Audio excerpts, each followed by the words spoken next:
జై గురుదేవ్. ఓం శ్రీ సాయిరామ్. అనంత ప్రేమ స్వరూపులారా, నిన్న మీరు గురు సందేశంలో బ్రహ్మనేత్రం, జ్ఞాననేత్రం, శివుడి యొక్క మూడో కన్ను అనే అంశాన్ని గురించి తెలుసుకున్నారు. ఈరోజు బ్రహ్మ దృష్టి లేక ఆత్మదృష్టి సాధ్యమేనా అనే అంశాన్ని గురించి తెలుసుకోబోతున్నారు. వాస్తవానికి మనం కంటితో చూస్తున్నామో అనుకుంటున్నాం, అది వాస్తవం కాదు. ఆ కంటి వెనుక చైతన్యం ఉంటుంది. ఆ చైతన్యానికి మూలమేమిటి అనే దాని గురించి తెలుసుకోగలిగితే మనిషి ఆత్మదృష్టికి వెళ్ళే అవకాశం ఉంటుంది. మనిషిలో దశల వారీగా 5 రకాల దృష్టిలు ఉంటాయి. ఒకటి భౌతిక దృష్టి, దాన్నే స్థూల దృష్టి అంటారు, భిన్నత్వ దృష్టి అని కూడా అంటారు, బాహ్య దృష్టి అని కూడా అంటారు. మనం భౌతిక ప్రపంచంతో విడరాని సంబంధం ఏర్పరచుకున్నప్పుడు, అంతరంగంలో సంస్కారాల మోతాదు ఎక్కువగా ఉన్నప్పుడు, అంతరంగం నుండి నిరంతరం ప్రేరణలు కలుగుతూ ఉంటాయి.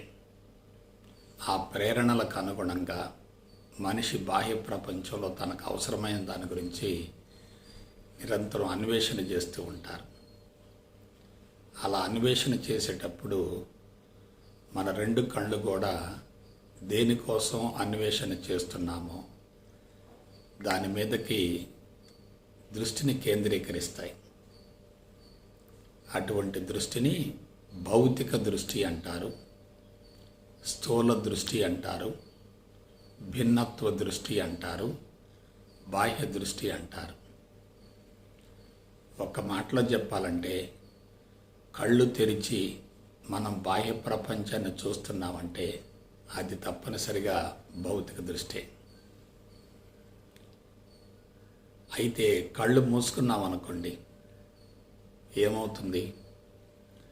అంతరంగంలో ఉన్నటువంటి సంస్కారాలు ప్రకోపించి ఆలోచనలు ఉధృతంగా వస్తూ ఉంటాయి. ఆలోచన అంటే ఏమిటి? అది భౌతిక ప్రపంచపు విషయవాంఛలతో విడరాని సంబంధం ఏర్పరచుకుంటుంది. ఆలోచనకి భౌతిక ప్రపంచంలో ఉన్నటువంటి వస్తువులకి మధ్య అవినాభావ సంబంధం ఉంటుంది. ఆలోచన అంతరంగం నుండి విడుదలవుతుందంటే అందుకు అనుగుణంగా తప్పనిసరిగా సంఘటనలు ఉంటాయి, సన్నివేశాలు ఉంటాయి, విషయవాంఛలు ఉంటాయి. అవన్నీ కూడా వస్తు ప్రపంచంతో సంబంధాన్ని కలిగి ఉంటాయి, స్థూల జగత్తుతో సంబంధాన్ని కలిగి ఉంటాయి. ఆ విధంగా స్థూల జగత్తు యొక్క రూపాలు, ఆకారాలు మనోఫలకంలో కనిపిస్తూ ఉంటాయి. దాన్ని అంతరదృష్టి అంటారు. అంటే బాహ్య దృష్టి నుండి విడివడి కళ్ళు మూసుకొని మన గురించి మనం ఆలోచించుకునేటటువంటి విధానాన్నే అంతర్దృష్టి అంటారు. అంతర్దృష్టి అంతర్ముఖానికి సంకేతం అవుతుంది. అయితే అంతర్దృష్టికి మళ్ళినప్పుడు, అంతర్ముఖానికి మళ్ళినప్పుడు మనకి స్థూల ప్రపంచం కనిపించదు, కానీ మన అంతరంగంలో ఉన్నటువంటి సూక్ష్మ ప్రపంచం గోచరిస్తూ ఉంటుంది. ఆ విధంగా సూక్ష్మ ప్రపంచాన్ని చూడటాన్ని సూక్ష్మ దృష్టి అంటారు. కళ్ళు తెరిస్తే భౌతిక ప్రపంచం కనిపిస్తుంది, కళ్ళు మూసుకుంటే మన అంతర ప్రపంచం కనిపిస్తుంది. అంతర ప్రపంచం ఎక్కడి నుంచి వచ్చింది? స్థూల ప్రపంచం ద్వారానే ఏర్పడింది. అంతర ప్రపంచానికి అనుగుణంగానే మనకి బాహ్య ప్రపంచం కనిపిస్తూ ఉంటుంది. 2 కూడా ఒకదానితో మరొకటి విడరాని అవినాభావ సంబంధాన్ని ఏర్పరచుకుంటాయి. ఎప్పుడైతే అంతర ప్రపంచానికి మళ్ళుతామో, అంతర్దృష్టికి మళ్ళుతామో, అంతర్ముఖానికి మళ్ళుతామో, స్థూలమైనటువంటి వస్తువులు, ఆకారాలు, రూపాలు మొత్తం అదృశ్యమవుతాయి. వాటికి సంబంధించినటువంటి సూక్ష్మమైనటువంటి ఆకారాలు గోచరిస్తూ ఉంటాయి. ఇదంతా మనసుకు సంబంధించింది. అందుకే మనసు కూడా ఒక ఇంద్రియమే. మనం భౌతిక నేత్రాలతో చూస్తూ ఉంటే బాహ్య ప్రపంచం కనపడుతుంది. మనోనేత్రంతో చూస్తూ ఉంటే లోపల ప్రపంచం కనపడుతూ ఉంటుంది. దాన్నే సూక్ష్మ దృష్టి అంటారు. అయితే జాగ్రత్తగా విశ్లేషించుకుంటే భౌతిక ప్రపంచం అంతా దేని నుండి ఆవిర్భవించింది? చైతన్యం నుండి ఆవిర్భవించింది, ప్రాణశక్తి నుండి ఆవిర్భవించింది. ఎప్పుడైతే చైతన్యం అంతా ఒక్కటే అనే భావన కలుగుతుందో అంతర ప్రపంచంలో ఉన్నటువంటి ఆకారాల రూపాలు మొత్తం కూడా అదృశ్యమవుతాయి. బాహ్య ప్రపంచంతో ఉన్నటువంటి సంబంధం తెగిపోతుంది. స్థూల ప్రపంచం ఉంటుంది, కానీ స్థూల ప్రపంచంతో ఎటువంటి సంబంధం ఉండదు, రాగద్వేషాలు ఉండవు. అటువంటి దృష్టిని సమదృష్టి అంటారు. భౌతిక దృష్టి, బాహ్య దృష్టి, భిన్న దృష్టి, అంతరదృష్టి, సూక్ష్మ దృష్టి, సమదృష్టి. ఎప్పుడైతే సమదృష్టి అనుభవంలోకి వస్తుందో ప్రజ్ఞ అనంతంగా విస్తరిస్తుంది. భౌతిక ప్రపంచంతో వ్యక్తిగత సంబంధాలు ఉన్నంతకాలం ప్రజ్ఞ కుంచుకుంటుంది. భౌతిక ప్రపంచంతో ఉన్నటువంటి సంబంధం పూర్తిగా తెగిపోయిందనుకోండి, కరిగిపోయిందనుకోండి, అంతా ఒకే రకంగా కనిపిస్తుంది. ప్రపంచం కనిపిస్తుంది, కానీ ప్రపంచంతో ఎటువంటి భౌతికపరమైన సంబంధాలు ఉండవు, రాగద్వేషాలు ఉండవు. అదే సమదృష్టి అవుతుంది. సమదృష్టితో జీవిస్తున్నప్పుడు అంతర్గత దివ్యశక్తులు బహిర్గతమవుతాయి. దివ్యత్వం వెల్లివిరుస్తుంది.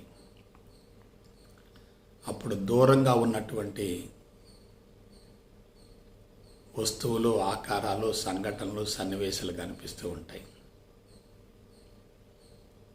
ఆ విధంగా మనకు తెలియకుండా అతీంద్రియ సమాచారం బహిర్గతమవుతూ ఉంటుంది. అతీంద్రియ సమాచారం బహిర్గతమవుతూ ఉంటుంది.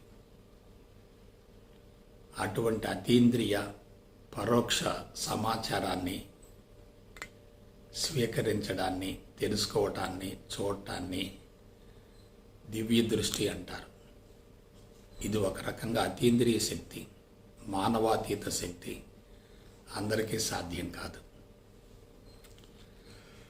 భౌతిక దృష్టిని దాటాలి, అంతరదృష్టికి మళ్ళాలి, సూక్ష్మ దృష్టిని గురించి అవగాహన గావించుకోవాలి, సూక్ష్మత్వాన్ని సమూలంగా కరిగించుకొని సమదృష్టికి మళ్ళాలి. సమదృష్టికి మళ్ళినప్పుడు ప్రజ్ఞ అనంతంగా విస్తరిస్తుంది. నేను ఫలానా అనే భావన ఉండదు. అహంకారం సమూలంగా కరిగిపోతుంది. సొంత ప్రపంచం అంటూ ఏమీ ఉండదు. మనిషి అనంతంగా విస్తరించడం జరుగుతుంది. అట్టి స్థితిలో పరోక్షంగా జరిగేటటువంటి సంఘటనలు కూడా లీలగా గోచరిస్తూ ఉంటాయి. దీన్నే అతీంద్రియ శక్తి అంటారు. ఎక్స్ట్రా సెన్సరీ పర్సెప్షన్ అంటారు. అంటే ఇంద్రియాలకు అతీతమైనటువంటి సమాచారం అందుతుంది. ఇంద్రియ గోచరం కాని సమాచారం అందుతుంది. దాన్నే దివ్య దృష్టి అంటారు. అదే మనిషి ప్రపంచంతో ఉన్నటువంటి సంబంధాన్ని సమూలంగా కరిగించుకొని బ్రహ్మజ్ఞానాన్ని గురించి శాస్త్రయుక్తంగా అవగాహన గావించుకొని నేను ఫలానా అనేటటువంటి అహంకారపు స్థితి నుండి నేను ఏమీ కాను అనే స్థితికి చేరి ఆ స్థితి నుండి నేనే సర్వస్వం, నేనే విశ్వం, విశ్వమే నేను అనేటటువంటి భావన కలిగిందనుకోండి, దానిని ఆత్మదృష్టి అంటారు, బ్రహ్మదృష్టి అంటారు. కాబట్టి ఆత్మదృష్టి, బ్రహ్మదృష్టి రెండు కూడా ఆత్మస్థితి నుండి బహిర్గతమవుతాయి. భౌతిక దృష్టిలో కానీ, అంతర్దృష్టిలో కానీ, సూక్ష్మ దృష్టిలో కానీ, సమదృష్టిలో కానీ, దివ్య దృష్టిలో కానీ తప్పనిసరిగా ప్రత్యక్షంగానో పరోక్షంగానో రూపాలు ఉంటాయి, ఆకారాలు ఉంటాయి, సంఘటనలు ఉంటాయి, సన్నివేశాలు ఉంటాయి. కానీ ఆత్మదృష్టిలో అటువంటి ఏమీ ఉండవు. ఆత్మస్థితికి చేరిన వారికి మాత్రమే ఆత్మదృష్టి ప్రయోగపూర్వకంగా అనుభవంలోకి వస్తుంది. ఆత్మదృష్టికి చేరటం అంటే అది మామూలు విషయం కాదు, అందరికీ సాధ్యం కాదు. ఎందువలన సంస్కార శుద్ధి అనేది తెలుసుకున్నంత సులభం మాత్రం కాదు, తెలుసుకోవటం చాలా సులభం. ఆత్మదృష్టి అనేది అందరికీ సాధ్యం కాదు.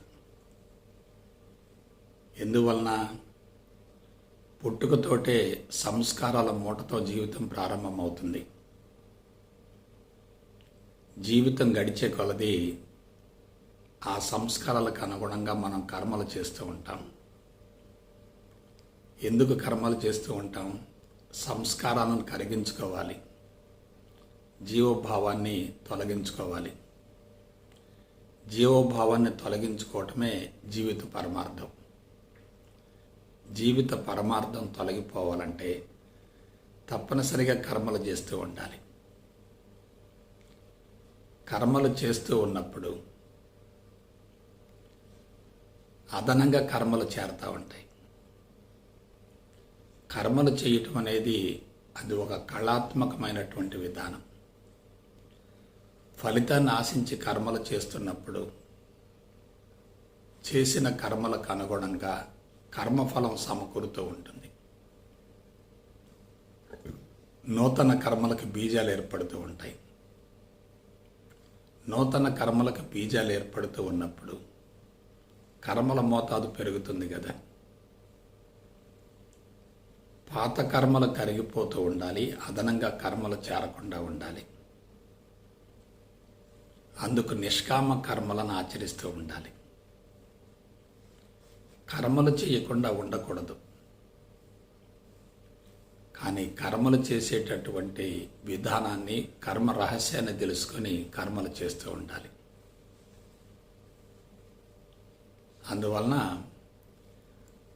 ఆత్మదృష్టికి చేరటం అనేది అందరికీ సాధ్యం కాదు. మరి ఎవరికి సాధ్యమవుతుంది? పూర్వజన్మ సుకృతం ఉండాలి. తల్లిదండ్రుల ద్వారా సంక్రమించినటువంటి సంస్కారాలన్నీ కూడా ఉత్తమ సంస్కారాలుగా ఉండాలి. తమోగుణము రజోగుణం ఉండకూడదు. తమోగుణ సంబంధమైన రజోగుణ సంబంధమైన సంస్కారాలు ఉండకూడదు. ఉత్తమ సంస్కారాలతో జీవితం ప్రారంభమైందనుకోండి, మనిషి యొక్క జీవన విధానం కూడా ఉన్నతంగా ఉంటుంది, ఉత్తమంగా ఉంటుంది కదా. జీవన విధానం ఉన్నతంగా ఉన్నప్పుడు పాత కర్మలు కరిగిపోతూ ఉంటాయి, నూతనంగా కర్మలు చేరుతూ ఉంటాయి. అయితే అవి కూడా ఉత్తమంగా ఉంటాయి. ఉత్తమ సంస్కారాలు ఉన్నప్పుడు సమాచారం అంతా ఉపరితలంలో ఉంటుంది, త్వరగా కరిగిపోతుంది. అదే చెడు సంస్కారాలు ఉంటే అనుభవాలన్నీ కూడా లోతుగా నిక్షిప్తమై ఉంటాయి. అటువంటి అనుభవాలను కరిగించుకోవటం కోసం చేసేటటువంటి కర్మల ద్వారా తప్పనిసరిగా అదనంగా కర్మలు చేరుతూ ఉంటాయి. అటువంటి కర్మలే చేరుతూ ఉంటాయి. మన అంతరంగ స్థితిని బట్టి భౌతిక ప్రపంచం కనిపిస్తూ ఉంటుంది కదా. అంతరంగంలో ఉత్తమ సంస్కారాలు ఉంటే భౌతిక దృష్టి ద్వారా, స్థూల దృష్టి ద్వారా, భిన్న దృష్టి ద్వారా మనం భౌతిక ప్రపంచంలో ఉన్నటువంటి ఉత్తమమైనటువంటి సంఘటనల వైపుకే దృష్టిని కేంద్రీకరిస్తాం. అందువల్ల కర్మఫలం కూడా ఉత్తమంగానే ఉంటుంది. సేవాభావంతో ఉండి, హృదయ మట్టం వికసించి, హృదయ స్పందన ఉండి, సామాజిక బాధ్యత ఉండి, నా నుండి ప్రపంచానికి ఏమిటి అనే భావన ఉందనుకోండి, చేసే కర్మలన్నీ ఎలా ఉంటాయి? ఉత్తమంగా ఉంటాయి.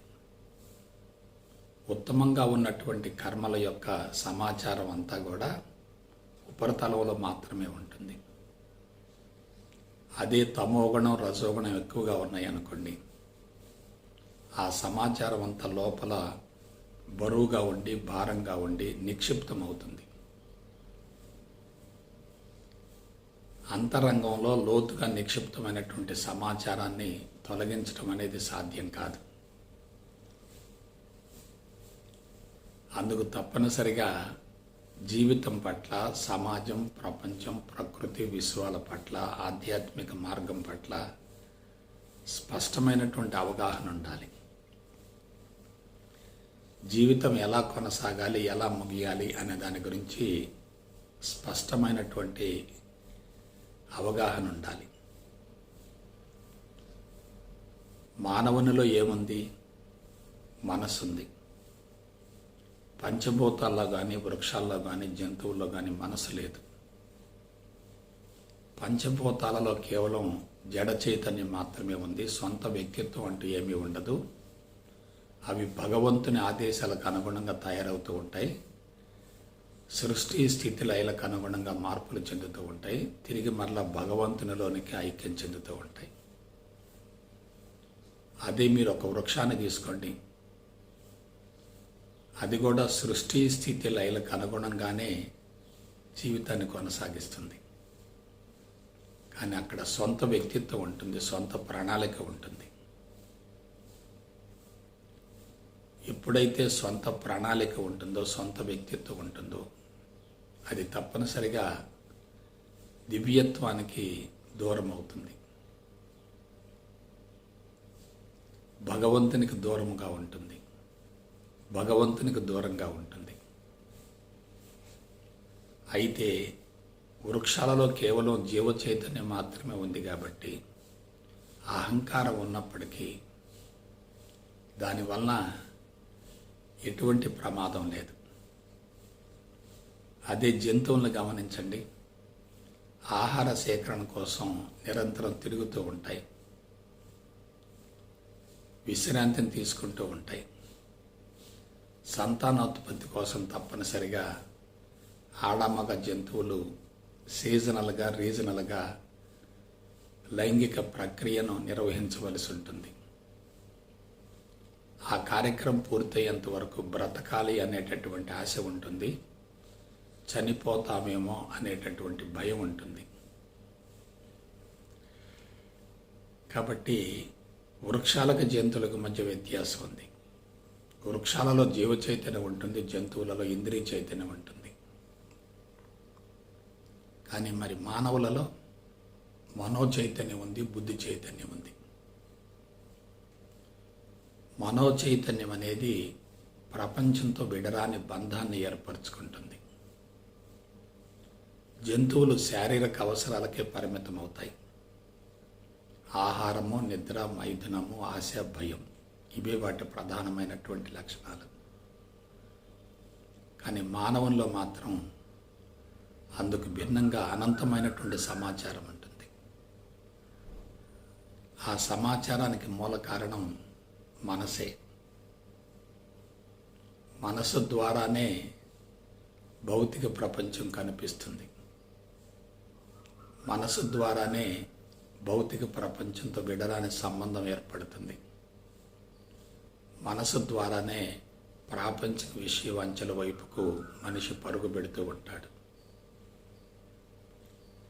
మనసు అనేది అవసరమే, కానీ మనసు అనేది ప్రమాదం మరియు ఆత్మదృష్టిని అందుకోవటానికి అవరోధం అవుతుంది. అందువలన ఆత్మదృష్టి అనేది అందరికీ సాధ్యం కాదు. మరి ఎవరికి సాధ్యం అవుతుంది? ఉత్తమ సంస్కారాలతో జీవితం ప్రారంభం కావాలి. నియమబద్ధమైనటువంటి, క్రమశిక్షణాయుతమైనటువంటి, ధర్మబద్ధమైనటువంటి, శీల సంపదతో కూడినటువంటి, నైతిక విలువలతో కూడినటువంటి, నిజాయితీతో కూడినటువంటి జీవన విధానం ఉండాలి. జీవన విధానం మహోన్నతంగా ఉండాలి. ఆచరించేటటువంటి కర్మలు కూడా హృదయ మట్టం నుండి జరగాలి. శారీరక ఇంద్రియ మానసిక బుద్ధిమట్టాలకు సంబంధించినటువంటి కర్మలైతే అవన్నీ కూడా అరిషడ్ వర్గాలను పెంచుతూ ఉంటాయి. హృదయ మట్టానికి సంబంధించినటువంటి కర్మలైతే అరిషడ్ వర్గాలు ఉండవు. త్యాగం ఉంటుంది, వైరాగ్యం ఉంటుంది, సేవభావం ఉంటుంది. అవి ఉత్తమ సంస్కారాలంటే. కాబట్టి ఉత్తమ సంస్కారాలు ఉన్నప్పుడు మనిషి జీవితం కూడా ఉన్నతంగా ఉంటుంది. నా నుండి సమాజానికి ఏమిటనే భావన ఎక్కువగా ఉంటుంది. అటువంటి వ్యక్తులలో క్రొత్తగా సంస్కారాలు పెద్దగా చేరవు. ఉన్న సంస్కారాలు కరిగిపోతూ ఉంటాయి. పాత సంస్కారాలు కరిగిపోతూ ఉండి నూతనంగా సంస్కారాలు చేరకుండా ఉంటే మనోభారం తగ్గుతుంది కదా. కాబట్టి మనోభారం తగ్గిందంటే మనిషి బంధాల నుండి విడివడి విశ్వవ్యాప్త భావనకు మళ్ళుతున్నట్లే, అహంకారం కరిగిపోతున్నట్లే, సొంత ప్రపంచం తొలగిపోతున్నట్లే జీవితం తప్పనిసరిగా సార్థకమవుతుంది. అయితే ప్రస్తుత కాలమాన పరిస్థితులలో నైతిక విలువలతోటి ధర్మబద్ధంగా, నిజాయితీగా, క్రమశిక్షణగా జీవించడం అందరికీ సాధ్యమవుతుందా? కానే కాదు. అందున ఆర్థిక వనరులు కీలక పాత్ర పోషిస్తున్నాయి. కాబట్టి ఆర్థిక వనరుల వేటలో ఏ వ్యక్తి అయినా సరే తప్పనిసరిగా ధర్మంగా జీవించే అవకాశం లేదు. వనరులు పరిమితంగా ఉంటే కుటుంబ పోషణ సాధ్యం కాదు. వ్యక్తిగత అవసరాలు ఉన్నాయి, కుటుంబ అవసరాలు ఉన్నాయి, అదనంగా కొన్ని అవసరాలు కూడా చేరుతూ ఉంటాయి.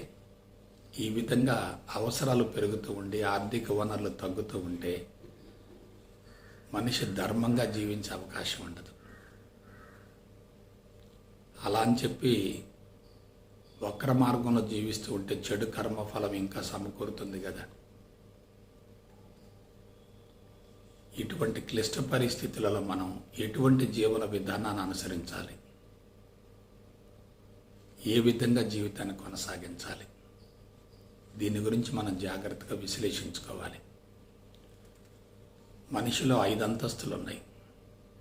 1 దానవత్వం, 2 మానవత్వం, 3 మాతృత్వం, 4 దివ్యత్వం, 5 పరిపూర్ణత్వం. దానవత్వం, మానవత్వం, మాతృత్వం, దివ్యత్వం, పరిపూర్ణత్వం. ఎవరైతే చెడు సంస్కారాలతో జీవితాన్ని కొనసాగిస్తూ ఉంటారో వాళ్ళు భౌతిక ప్రపంచంలో చెడు వైపుకి ఎక్కువగా ఆకర్షింపబడుతూ ఉంటారు. చెడు వైపుకి ఎక్కువగా ఆకర్షింపబడుతూ ఉండి చెడు సమాచారాన్ని స్వీకరించేటట్లయితే అరిషడ్ వర్గాల మోతాదు పెరుగుతుంది. కామము, క్రోధము, లోభము, మోహము, మదము, మాత్సర్యం ఇవన్నీ తప్పనిసరిగా ఉంటాయి. ఇవన్నీ ఉన్నప్పుడు మనిషి తప్పనిసరిగా నైతికంగా బలహీనపడతాడు. ధర్మాచరణ సాధ్యం కాదు. అటువంటి స్థితిలో సంస్కారాల మోతాదు ఇంకా పెరుగుతుంది తప్ప తగ్గే అవకాశమే లేదు. కాబట్టి సంస్కారాల మోతాదు తగ్గాలి తప్ప పెరగకూడదు. పాత సంస్కారాలు కరిగిపోతూ ఉండాలి, అదనంగా క్రొత్త సంస్కారాలు చేరకుండా ఉండాలి. దీనికి మనం అనుసరించవలసినటువంటి సాంకేతిక పరమైన విధానం ఏమిటంటే భౌతిక జ్ఞానాన్ని సమూలంగా కరిగించుకోవాలి. ఆత్మ వైపుకు మన దృష్టిని మళ్లించాలి. భౌతిక జ్ఞానాన్ని, సైన్సు సాంకేతిక పరిజ్ఞానాన్ని సమూలంగా కరిగించుకోవాలి. ఇందువల్ల భౌతిక జ్ఞానం అనేది మిథ్యా జ్ఞానం, మాయకు ప్రతిరూపం. సైన్సు సాంకేతిక పరిజ్ఞానం అనేది ప్రకృతికి విరుద్ధంగా ప్రకృతిని అపసవ్య మార్గంలోనికి మళ్లించడం వల్ల ఉత్పన్నమైనటువంటి ప్రమాదకరమైన జ్ఞానం. ఈ రెండు రకాల జ్ఞానాలు ఉన్నప్పుడు మనిషి బాహ్య ప్రపంచంతో విడరాని సంబంధం ఏర్పరచుకుంటాడు. వ్యక్తిగత అవసరాల కోసం, కుటుంబ అవసరాల కోసం, దైనందిన జీవితాన్ని సాఫీగా కొనసాగించడం కోసం తప్పనిసరిగా ప్రపంచంతో విడరాని సంబంధం ఏర్పరచుకుంటాడు. ప్రాపంచిక విషయవాంఛల కోసం ఆరాటపడుతూ ఉంటాడు. వ్యక్తులతో, సంఘటనలతో, సన్నివేశాలతో నిరంతరం ఘర్షణ జరుగుతూ ఉంటుంది. సమాచారం విపరీతంగా సేకరించబడుతుంది. అందున చెడు సమాచారమే ఎక్కువగా సేకరించబడుతుంది. చెడు సమాచారం ఎక్కువగా సేకరించబడింది అనుకోండి, మనోభారం పెరుగుతుంది కదా, మనసు సమూలంగా కలుషితం అవుతుంది కదా. మనసు కలుషితమైనప్పుడు మనిషి తప్పనిసరిగా దానవత్వానికి మళ్ళుతాడు. అందువల్ల మనం కర్మలను కర్మలతో కరిగించుకున్నట్లుగా జ్ఞానాన్ని కూడా జ్ఞానంతో కరిగించాలి. భౌతిక జ్ఞానాన్ని ఆత్మ జ్ఞానంతో కరిగించి వేయగలగాలి. భౌతిక జ్ఞానం అనేది నిప్పు లాంటిది, బ్రహ్మజ్ఞానం అనేది నీరు లాంటిది. నిప్పు లాంటి అగ్నిని నీరు లాంటి బ్రహ్మజ్ఞానంతో సమూలంగా ఆర్పివేయాలి. అందుకే జ్ఞాన అగ్ని దగ్ధ కర్మాణం అంటారు. జ్ఞానం అనేటటువంటి అగ్నిలో కర్మల మొత్తాన్ని సమూలంగా దగ్ధం చెయ్యాలి. వాస్తవానికి భౌతిక జ్ఞానానికి ఆత్మ జ్ఞానానికి మధ్య ఉన్నటువంటి వ్యత్యాసం ఏంటి? భౌతిక జ్ఞానం అనేది భౌతిక ప్రపంచానికి సంబంధించి ఉంటుంది, మనసు పరిధిలో ఉంటుంది. ఆత్మజ్ఞానం అనేది ఆత్మ పరిధిలో ఉంటుంది. ఆత్మ అనేది ఏకత్వంలో ఉంటుంది, మనసు అనేది ద్వంద్వాలతో కూడి ఉంటుంది. ఏకత్వాన్ని గుర్తించగలిగితే ద్వంద్వాలు కరిగిపోతాయి. ద్వంద్వాలలో ఇరుక్కుంటే ఏకత్వాన్ని గుర్తించే ప్రసక్తి లేదు. ఎవరైతే భౌతిక ప్రపంచంతో విడరాని సంబంధాన్ని ఏర్పరచుకుంటారో వాళ్ళలో ద్వంద్వాల మధ్య ఘర్షణ జరుగుతూ ఉంటుంది. మనసు బలోపేతం అవుతూ ఉంటుంది. మనసు బలోపేతం అవుతుందంటే ఆత్మ దృష్టికి వెళ్ళే అవకాశమే లేదు. కానీ మనం జాగ్రత్తగా విశ్లేషించుకునేటట్లయితే ఈ మనసు అనేది ఎక్కడి నుంచి వచ్చింది? ఆత్మ నుండి ఆవిర్భవించింది. భౌతిక జగత్తు ఎక్కడ నుండి ఆవిర్భవించింది? భగవంతుని నుండి ఆవిర్భవించింది. భగవంతుని నుండి ఆవిర్భవించినటువంటి భౌతిక జగత్తు సృష్టి స్థితి లయలకు అనుగుణంగా రూపాంతరం చెంది మరలా తిరిగి భగవంతునిలోనే ఐక్యం చెందుతుంది కదా.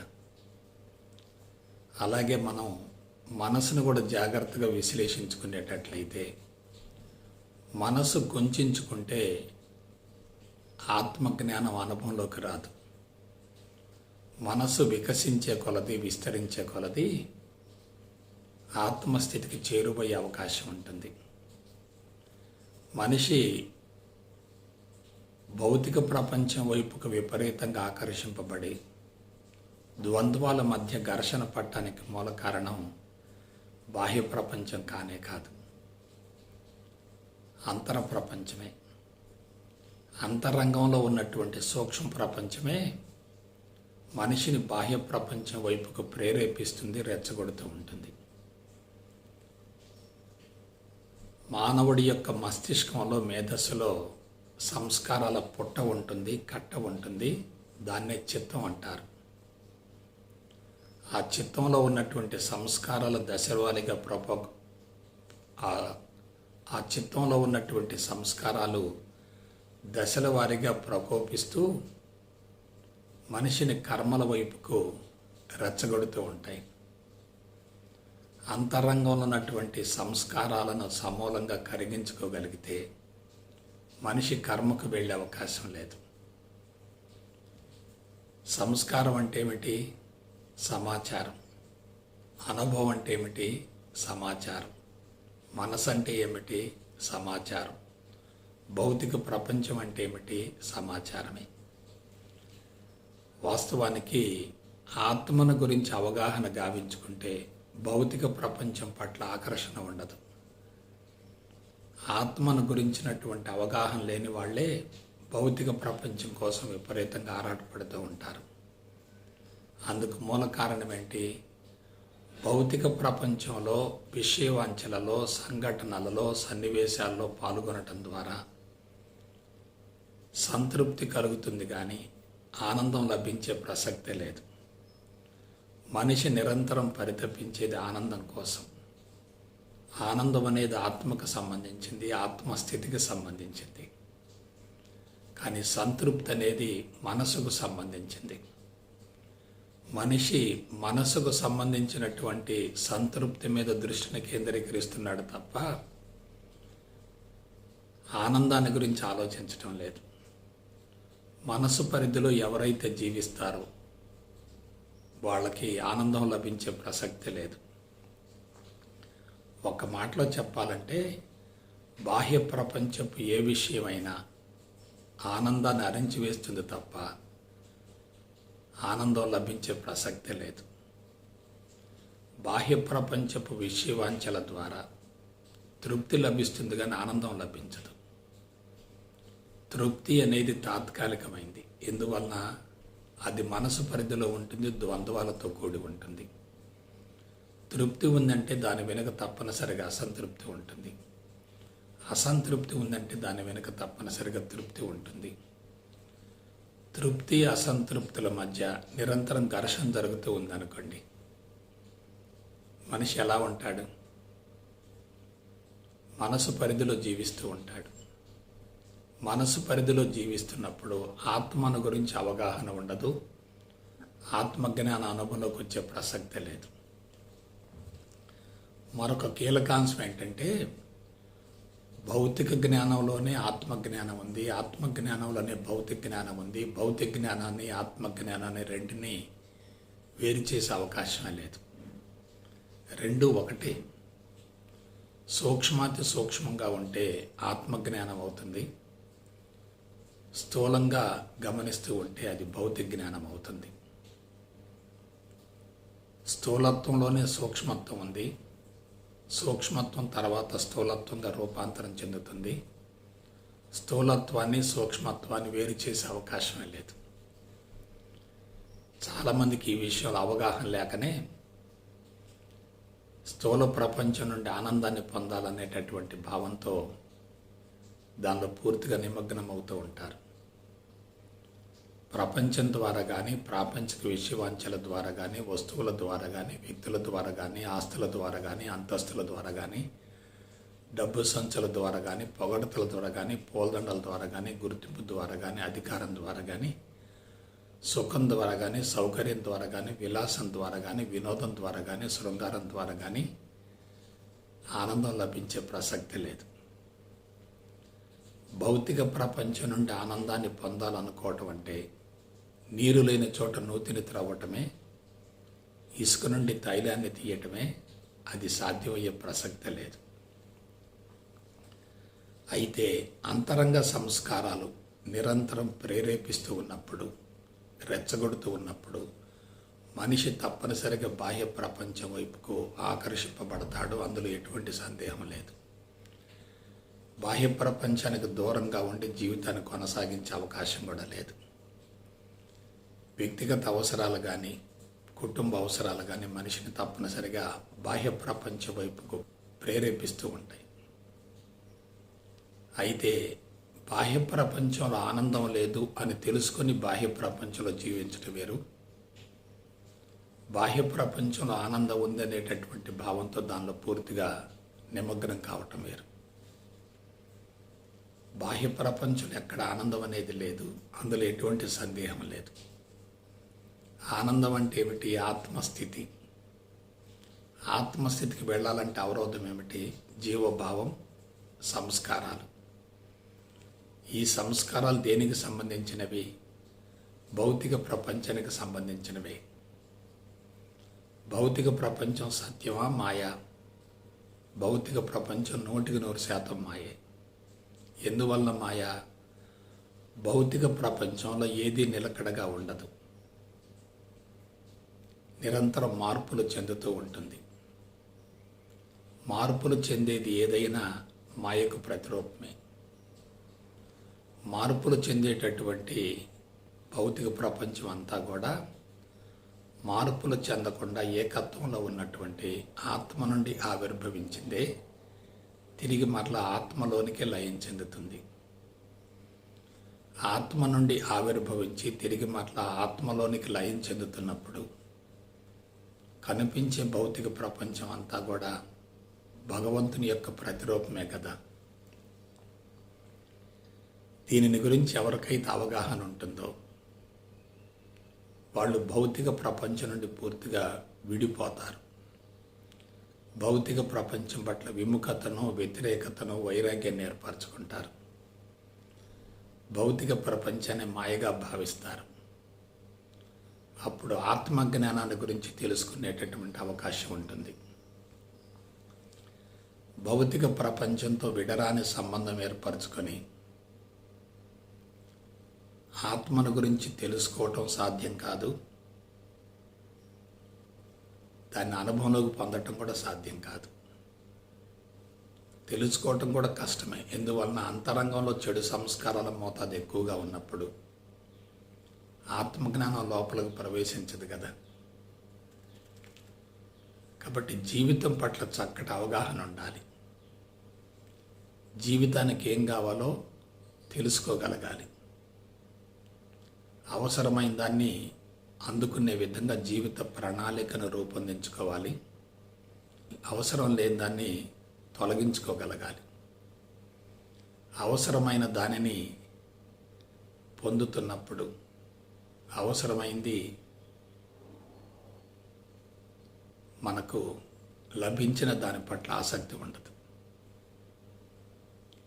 కాబట్టి ఆనందం అనేది మన జీవిత పరమావధి అనుకున్నప్పుడు, అది భౌతిక ప్రపంచంలో లేనప్పుడు దాని పట్ల ఎందుకు ఆసక్తిని చూపాలి?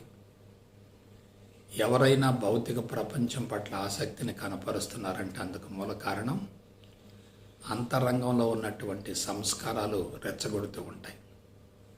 జీవిత ప్రణాళిక ఉంటుంది, జీవిత రాజ్యాంగం ఉంటుంది, జీవిత పుస్తకం ఉంటుంది, జీవిత రచన ఉంటుంది. అది దశల వారీగా మనిషిని రెచ్చగొడుతూ ప్రేరేపిస్తూ ఉంటుంది. అయితే ద్వంద్వాలకు సంబంధించినటువంటి అవగాహన ఉందనుకోండి, మనిషి వాటిని కరిగించుకోగలుగుతాడు, అధిగమించగలుగుతాడు, సమన్వయం చేసుకోగలుగుతాడు. ద్వంద్వాలంటే రెండు పరస్పర వ్యతిరేకమైన సమాన స్థాయిలో ఉన్నటువంటి అంశాలు. పుట్టుక మరణం, మంచి చెడు, లాభం నష్టం, విజయం అపజయం, గెలుపు ఓటమి వగైరా వగైరా. ఇవన్నీ ఎలా ఉన్నాయి? జంటలుగా ఉన్నాయి. ఎవరైనా ఒకదాన్ని కోరుకుంటూ ఉంటారు, మరొక దాన్ని వ్యతిరేకిస్తూ ఉంటారు. అది సహజమే. అది మానవుని యొక్క సహజమైనటువంటి ప్రవృత్తి. కష్టపడాలని కోరుకోడు, సుఖపడాలని కోరుకుంటాడు. చెడును కోరుకోడు, మంచిని ఆశిస్తూ ఉంటాడు. అపజయాన్ని కోరుకోడు, విజయం కోసం పరితపిస్తూ ఉంటాడు. మనిషి నెగటివ్ని ఎప్పుడు వ్యతిరేకిస్తూ ఉంటాడు, పాజిటివ్ని ఆశిస్తూ ఉంటాడు. నెగిటివ్ని వ్యతిరేకిస్తూ ఉండి పాజిటివ్ని ఆశిస్తూ ఉన్నప్పుడు మనసు బలోపేతం అవుతూ ఉంటుంది. ఈ నెగిటివ్ వెనుక ఏముంటుంది? పాజిటివ్ ఉంటుంది. పాజిటివ్ వెనుక ఏముంటుంది? నెగిటివ్ ఉంటుంది. ఆశించడం అంటే ఆసక్తిని పెంచుకోవటమే కదా. వ్యతిరేకించడం అంటే దానితో ఘర్షణ పడటమే కదా. దేన్నైతే వ్యతిరేకిస్తూ ఉంటామో అది మనసులో బలపడుతూ ఉంటుంది. దేన్నైతే ఆశిస్తూ ఉంటామో అది మనకు దూరం అవుతూ ఉంటుంది. వ్యతిరేకించేది లభిస్తున్నప్పుడు, ఆశించేది లభించినప్పుడు అంతరంగం ఎలా ఉంటుంది? జ్ఞానికి అజ్ఞానికి మధ్య ఉన్నటువంటి వ్యత్యాసం ఏంటంటే, అజ్ఞాని జీవితాన్ని వాస్తవంగా భ్రమిస్తాడు, భావిస్తాడు, మాయలో ఉంటాడు. జ్ఞాని జీవితాన్ని మాయగా భావించి దాని నుంచి బయటపడే ప్రయత్నం చేస్తాడు. మంచి చెడులు రెండూ కూడా మనసు యొక్క కల్పనలే, మన మనసు యొక్క భావనలే. ఒకటి బయటకు కనిపిస్తూ ఉందంటే తప్పనిసరిగా లోపల మరొకటి దాగి ఉంటుంది కదా.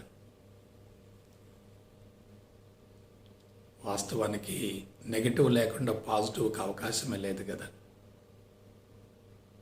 నెగిటివ్ ఉంటేనే పాజిటివ్ను గుర్తించే అవకాశం ఉంటుంది కదా. నెగిటివ్లో ఎంత ప్రమాదం ఉందో అంత ఔన్నత్యం దాగి ఉంది. పాజిటివ్లో ఎంత ఔన్నత్యం ఉంటుందో అంత ప్రమాదం దాగి ఉంటుంది. అపజయాల వలన మనిషికి నష్టం కలుగుతుంది అనుకుంటారు, కానీ అపజయాలే విజయానికి బలమైనటువంటి పునాది అవుతాయి.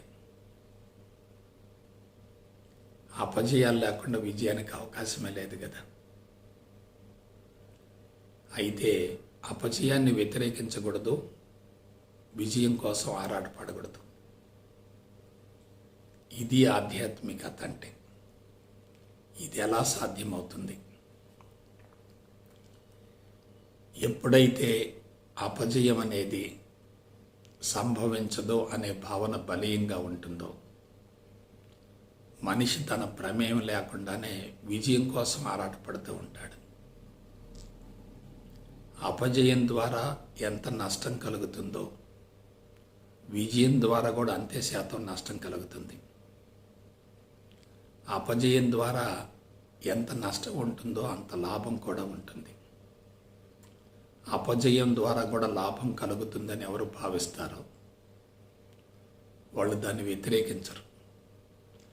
అపజయాన్ని వ్యతిరేకించకపోతే విజయాన్ని ఆశించే అవకాశం లేదు. కాబట్టి విజయాన్ని గురించి ఎక్కువగా పరితపిస్తున్నారంటే అపజయాన్ని గురించి భయపడుతున్నట్లే కదా. కానీ జాగ్రత్తగా విశ్లేషించుకుంటే అపజయం మాయే, విజయం కూడా మాయే. నష్టము మాయే, లాభం కూడా మాయే. అపజయం ద్వారా అనుభవం వస్తుంది, మనిషిలో పరివర్తన, పశ్చాత్తాపం కలుగుతాయి, జీవిత సత్యాలు తెలుస్తాయి, జీవితాన్ని మంచి మార్గం వైపుకు మళ్లించే అవకాశం ఉంటుంది. అదే విజయం సమకూరుతూ ఉందనుకోండి, మనిషిలో పరివర్తన, పశ్చాత్తాపం కలగవు, గర్వం పెరుగుతుంది, మదం కూడా పెరుగుతుంది. విజయాలు సాధిస్తూ ఉంటే మనిషి భగవంతుని వైపుకు మళ్ళడు, ప్రపంచం అనే మొత్తం ఇంకా పెంచుకుంటాడు. అదే వరుసగా అపజయాలు సంభవిస్తూ ఉంటే మనిషి అంతర్ముఖానికి మళ్ళీ అవకాశం ఉంటుంది, జీవితాన్ని పునశ్చరణం చేసుకునే అవకాశం ఉంటుంది, జీవితాన్ని గురించి విశ్లేషించుకునే అవకాశం ఉంటుంది, జీవితాన్ని గురించి లోతుగా అధ్యయనం చేసే అవకాశం ఉంటుంది, జీవిత సత్యాలు తెలుసుకునే అవకాశం ఉంటుంది, వాస్తవాన్ని గ్రహించి సత్యం వైపుకు పయనించే అవకాశం ఉంటుంది. విజయం ద్వారా మనిషి పొందేది ఏమీ లేదు అనుకున్నప్పుడు దానికోసం ఆరాటపడడు. విజయం కోసం ఆరాటపడకపోతే అపజయాన్ని వ్యతిరేకించే అవకాశం లేదు కదా. విజయంలో కూడా ప్రమాదం ఉంది కదా. ద్వంద్వము అంటే ఏమిటి? రెండు సమానమైన పరస్పర వ్యతిరేకమైనటువంటి అంశాలు. ఎంత శాతం విజయం ఉంటుందో దానిలో అంతే శాతం అపజయం కూడా ఉంటుంది. ఎంత శాతం అపజయం ఉంటుందో దానిలో అంతే శాతం విజయం కూడా ఉంటుంది. బయటికి అపజయం కనిపిస్తుందంటే లోపల విజయం ఉంటుంది. బయటికి విజయం కనిపిస్తుందంటే లోపల తప్పనిసరిగా అపజయం ఉంటుంది. ఇవి సమాన మోతాదులో ఉంటాయి, సమాన స్థాయిలో ఉంటాయి, 50-50గా ఉంటాయి. కానీ జ్ఞానికి అజ్ఞానికి మధ్యన వ్యత్యాసం ఏంటి? అజ్ఞాని ఒకదాన్ని కోరుకుంటూ మరొకదాన్ని వ్యతిరేకిస్తూ ఉంటాడు. జ్ఞాని ఏం చేస్తాడు? అపజయాన్ని వదిలేస్తాడు, విజయం కోసం ఆరాటపడడు. అపజయాన్ని వ్యతిరేకించడం అంటే విజయం కోసం ఆరాటపడటమే కదా. ఒకదానికోసం ఆరాటపడుతున్నామంటే బంధాలు పెరుగుతాయి కదా, ఆశించడం జరుగుతుంది కదా. ఆశించింది అందిందనుకోండి, సంతృప్తి ఉంటుంది, తాత్కాలికమైన సంతృప్తి ఉంటుంది. అందకపోతే తీవ్రమైనటువంటి అసంతృప్తి ఉంటుంది. సంతృప్తి అసంతృప్తి రెండు ఉన్నాయనుకోండి, మనసు బలోపేతం అవుతుంది. మనసు బలోపేతం అయిందనుకోండి, ఆత్మస్థితికి చేరువయ్యే అవకాశమే లేదు. కాబట్టి ఆత్మస్థితికి వెళ్ళాలంటే భౌతిక ప్రపంచం యొక్క స్వరూప స్వభావాన్ని గురించి తెలుసుకోవాలి. మనసుకు లోబడి జీవించకూడదు. మనసుకు అతీతంగా ఆత్మస్థితి నుండి మనసును గ్రహించూ ఉండాలి. ఆత్మస్థితి నుండి మనసును గమనిస్తూ ఉండాలి. మనసు ద్వంద్వాలతో కూడి ఉన్నప్పుడు, ఆ రెండింటి మధ్య నిరంతరం ఘర్షణ జరుగుతూ ఉన్నప్పుడు మనిషి జీవితం ఎలా ఉంటుందో ఆలోచించండి. శక్తి విపరీతంగా హరించుకుపోతుంది. బంధాల మోతాదు పెరుగుతుందంటే అదంతా స్వేచ్ఛకు అవరోధమే కదా. కాబట్టి ఆత్మస్థితికి చేరాలంటే మార్గం ఏంటి? భౌతిక ప్రపంచం యొక్క స్వరూప స్వభావాన్ని గురించి శాస్త్రయుక్తంగా, లోతుగా, హేతుబద్ధంగా అంచనా వేయాలి. భౌతిక ప్రపంచం మాయా అని తెలుసుకున్న మరుక్షణమే దాన్ని వదిలేస్తాం. వదిలేసిన మరుక్షణమే ప్రజ్ఞ అనంతంగా విస్తరిస్తుంది. భౌతిక ప్రపంచం ఇరుక్కుపోయామనుకోండి, ప్రజ్ఞ కుంచుకుంటుంది. కాబట్టి ఆత్మస్థితి అనేది సాధ్యమవుతుంది. ఎప్పుడు సాధ్యమవుతుంది? జీవితం పట్ల సాంకేతిక పరమైనటువంటి అవగాహన ఉండాలి, శాస్త్రీయత ఉండాలి, హేతుబద్ధత ఉండాలి. కాబట్టి బ్రహ్మ దృష్టి అనేది తప్పనిసరిగా సాధ్యమవుతుంది. ఇప్పుడు భౌతిక జ్ఞానాన్ని గురించి, ఆత్మజ్ఞానాన్ని గురించి శాస్త్రీయ పంథాలో అవగాహన చేసుకొని రెండు ఒకటే అనే భావన కలిగితే భిన్నత్వం కరిగిపోతుంది, ఏకత్వం సిద్ధిస్తుంది. అటువంటి ఏకత్వాన్ని పొందటానికి చక్కటి వ్యూహరచన ఉండాలి. అటువంటి వ్యూహరచనతో మీరు ముందుకు సాగాలంటే తప్పనిసరిగా ద్వంద్వాలను కరిగించుకునేటటువంటి స్థితి రావాలి. ద్వంద్వాల మధ్య ఘర్షణ పడకూడదు, ద్వంద్వాలను వ్యతిరేకించకూడదు, ద్వంద్వాలను సమన్వయం చేయాలి, ద్వంద్వాలను కరిగించి వెయ్యాలి, ద్వంద్వాలను అధిగమించాలి, ద్వంద్వాలకు అతీతంగా జీవించగలగాలి. భౌతిక జ్ఞానం పట్ల విముఖత, వ్యతిరేకత కలిగిందనుకోండి, అంతర్దృష్టి సాధ్యమవుతుంది. అనుకున్నది జరుగుతుందంటే మనిషి భౌతిక ప్రపంచం వైపుకి ఆకర్షింపబడతాడు, అంతర్ముఖానికి మళ్ళడు. అనుకున్న దానికి విరుద్ధంగా జరుగుతుందనుకోండి, అప్పుడు ఆత్మ పరిశీలన మొదలవుతుంది. అదే ఆధ్యాత్మికత అవుతుంది. ఆత్మ పరిశీలన చేసుకునే వ్యక్తి తప్పనిసరిగా భౌతిక ప్రపంచం పట్ల విముఖతను ఏర్పరచుకుంటాడు. జీవితాన్ని గురించి లోతుగా అధ్యయనం చేసినటువంటి వ్యక్తి అపజయాన్ని వ్యతిరేకించడం, విజయం కోసం ఆరాటపడ్డం. ఎందుకంటే అపజయం మాయ, విజయం కూడా మాయ, రెండు కూడా మనసు కల్పనలే, మాయకు ప్రతిరూపమే. ఎప్పుడైతే అవి రెండు మాయకు ప్రతిరూపం అనే భావన కలుగుతుందో మనిషి భౌతిక ప్రపంచంతో ఉన్నటువంటి విడరాని బంధాలను సమూలంగా కరిగించుకోగలుగుతాడు. అంతరంగం నుండి ప్రేరణలు వస్తున్నప్పటికీ కార్యక్రమాల వైపుకు మళ్ళడు. కర్మల కోసం ఆరాటపడడు. భౌతిక ప్రపంచం నుండి ఆనందం లభించదు అనే భావన కలిగిందంటే మనిషి బంధాల నుండి బయటపడ్డట్లే. కాబట్టి బంధాలను పెంచుకోవటం కాదు, కరిగించుకోగలగాలి. ఆ విధంగా బంధాల నుండి బయటపడి జీవిత పరమార్థాన్ని నెరవేర్చుకోవాలంటే బ్రహ్మ దృష్టి వైపుకు పయనించగలగాలి. ఆత్మస్థితికి చేరగలగాలి. ఆత్మ దృష్టి నుండి ప్రపంచాన్ని చూసేటటువంటి స్థాయికి విస్తరించాలి. ఆ విధంగా మీ జీవిత ప్రణాళికలను రూపొందించుకొని ముందుకెళ్తారని మనసా వాచ కర్మణ కోరుకుంటూ సెలవు తీసుకుంటా. జై గురుదేవ్, జై గురుదేవ్, జై గురుదేవ్.